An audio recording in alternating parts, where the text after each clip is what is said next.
sur le mix en lui-même. J'ai mixé un petit peu pour la fête de la musique, 2-3 trucs et tout, comme beaucoup de monde. Du coup, d'ailleurs, j'aimerais revenir là-dessus. Et j'aimerais revenir sur plein de trucs trop cool et moins cool qui se sont passés dans l'univers du mix et sur moi, ce que j'en pense et sur ce que j'aimerais faire et tout. Voilà, on va parler de mix en gros et de teaching.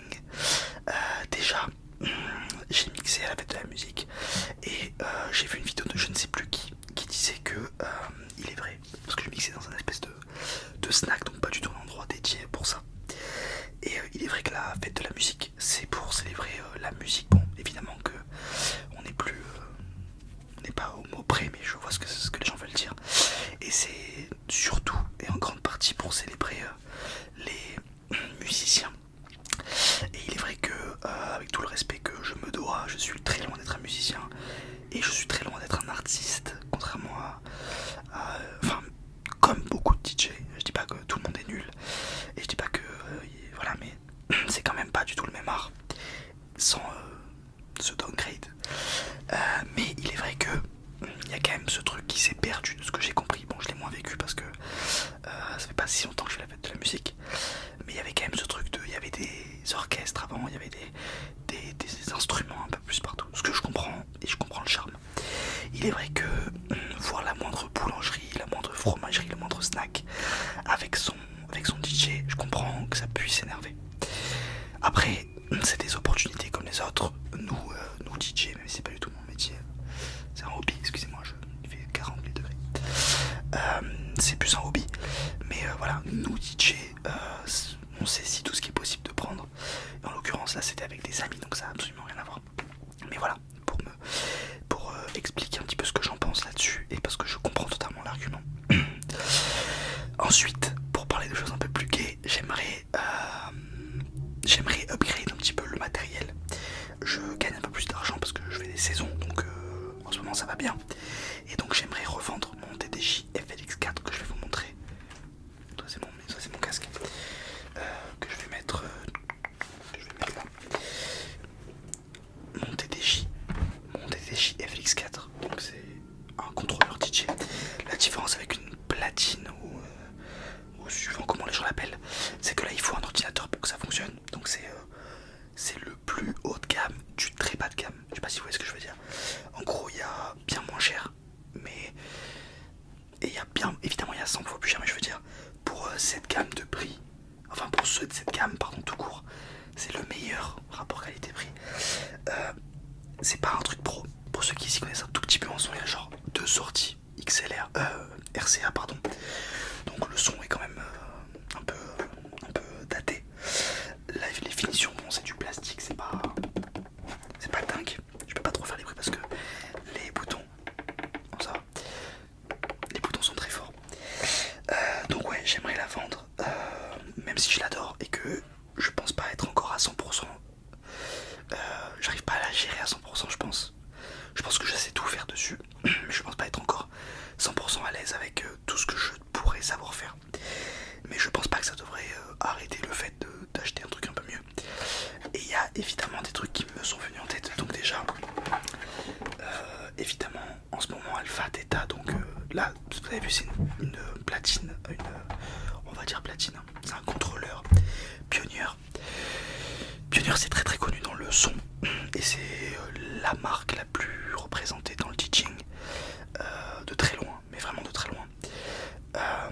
Et donc, moi j'ai pris ça de base et je me suis forcé à apprendre sur Recordbox dans un but d'expansion, parce que évidemment que le but au final c'est quand même de mixer devant des gens et donc de plus en plus de gens et donc du matériel professionnel. Et 95% des clubs, bars, boîtes, bref n'importe quel endroit où il y a un système DJ, c'est Alpha Theta, enfin c'est Pioneer, mais c'est surtout Recordbox qui est intégré au truc. Donc il faut savoir comment ça fonctionne. J'ai pas envie de devoir annuler quelque chose parce que je sais pas travailler sur ce logiciel ou sur ce truc là. Là on est très loin des CDJ 3000 des clubs. CDJ 3000 c'est des trucs que vous voyez en club, en gros c'est des trucs séparés parce que là vous voyez il y a tout là-dessus.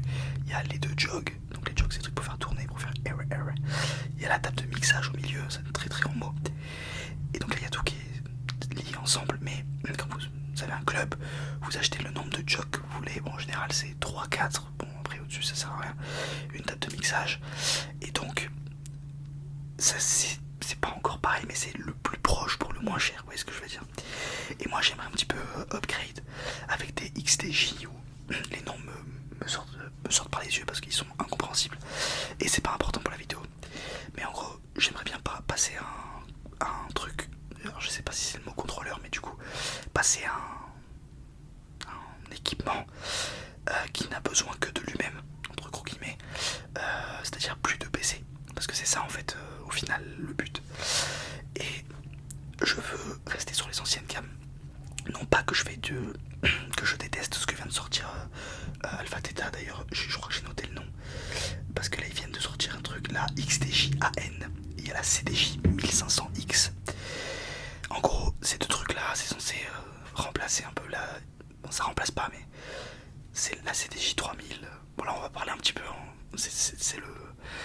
Je vais vous parler un petit peu en termes compliqués, mais c'est pas compliqué si vous y connaissez, mais c'est juste que s'il y a des gens que ça n'intéresse pas. Et bon, je me doute que si vous avez cliqué, c'est que ça vous intéresse. En gros, la XTJ, la CDJ 3000, pardon, c'est la base, le truc de base dans tous les clubs. La table de mixage, ça peut varier un petit peu, mais c'est quand même souvent pareil. Mais la CDJ 1500X, c'est un truc avec un écran beaucoup plus gros, un jog un peu plus petit et moins de boutons physiques. Il y a beaucoup plus de choses qui se passent sur l'écran. Je suis juste contre cet aspect-là.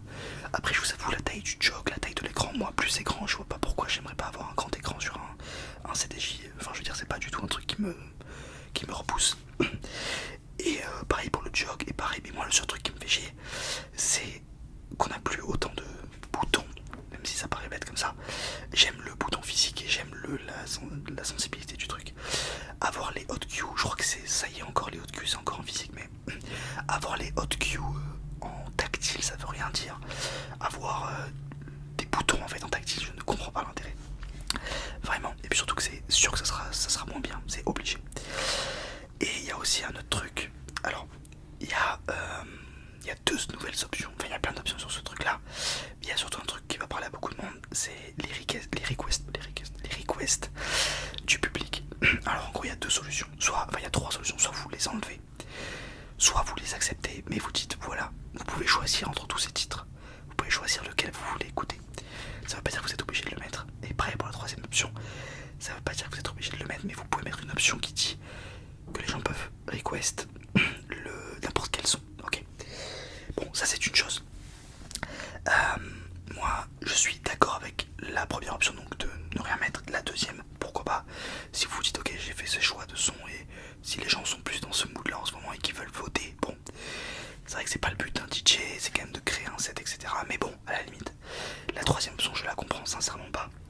Dans le sens où, vu qu'ils ont intégré Apple Music, Spotify, SoundCloud sur le contrôleur en Wi-Fi, en internet, la phrase, et bah du coup, on peut avoir accès à n'importe quel titre. Donc le DJ n'a plus le pouvoir de choisir ses sons et encore moins d'imposer ses sons à la foule. Alors là vous pensez tous à un mauvais DJ, vous dites si j'avais pu request des sons à un DJ qui était aussi nul, ça aurait été pas mal, je suis d'accord avec vous. Mais je parle en tant que mec qui aimerait en faire son métier, ou même pas, mais juste en tant que mec qui aime bien voir les autres en faire leur métier. Là pour moi 95% du boulot de DJ c'est choisir ses titres, ok, c'est 99%. Savoir manier une table de mixage, savoir comment ça fonctionne, c'est pas important. Et ça paraît bête comme je le dis, et je vous dis sincèrement que j'y crois. Pour moi, si vous savez faire 50% de la moitié des choses que vous devriez savoir faire avec une gamme au-dessus de ça, vous pouvez être un très très bon DJ. Il n'y a pas besoin d'être... Enfin, il n'y a pas besoin d'être des gens qui aiment, il y a des gens qui veulent aller écouter ça et, comme une performance, comme Moziman, comme Jimmy, j'ai oublié son nom là, celui qui fait beaucoup de scratch, etc. C'est pas un truc qui me plaît, mais je parle au nom du grand public. Les gens veulent écouter des sons, soit qu'ils ne connaissent pas, enfin ils veulent écouter des bons sons tout simplement. Ça dépend des soirées évidemment, mais c'est ça, c'est juste ça la finalité. Savoir vraiment les mixer, faire des transitions inaudibles au point qu'on n'entende pas surprendre la foule à chaque transition. c'est pas le plus important. Ce qui est important, c'est de savoir créer une soirée, c'est de savoir créer son public, c'est de savoir quoi faire. Donc évidemment que si vous avez les deux, c'est évidemment mieux. Mais prenez-vous d'abord la tête, vous, avant d'acheter quoi que ce soit.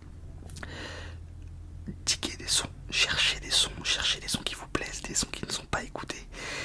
Cherchez des noms, prenez un son, écoutez, demandez à... Il y a plein d'applications qui existent. Je vais vous en donner une qui est juste géniale, qui s'appelle Skyly, S-K-I-L-E-Y. Vous lui donnez un son ou une playlist et elle...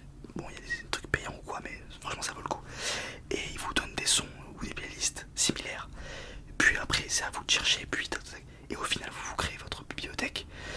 Et là, une fois que vous avez ça, achetez un truc. Je vous promets que c'est comme ça que ça devrait marcher. Parce que je vous promets que choisir ses sons, c'est le plus important. Donc voilà pourquoi ce que vient de sortir Alpha Theta, je trouve ça très bête. Mais ça, c'est une option sur le truc. Donc en vrai, à la limite, le hardware en lui-même, j'ai pas trop de soucis avec. Je me rends pas compte en fait. Vu que j'ai jamais eu l'occasion de mixer sur des CDJ 3000, je sais pas ce que j'y perds. C'est sûrement évidemment mieux vu que les gens se plaignent. Mais moi j'aimerais vraiment passer sur un contrôleur. Donc si vous avez un truc à vendre, vous avez les XDJ, enfin les contrôleurs avec le petit écran incliné, même si ça a 6 ans, 7 ans, 8 ans, donc c'est en bon état, moi j'ai aucun souci avec ça. Pour passer sur du XLR, pour passer sur du contrôleur, pour avoir des meilleurs ressentis, plus d'options, plus de... Voilà. Donc si y en a qui vendent ou s'il y en a qui veulent une FLX4, contactez-moi sur Instagram, vous avez tout en description.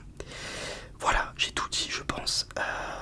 Je vous dirai sur mon Insta si je remixe bientôt. Et ça sera avec grand plaisir que je vous attends. Et encore une fois, tout ce que j'ai dit là c'est mon avis dans cette vidéo. Et merci d'en débattre si possible parce que ça m'intéresse sincèrement ce que des gens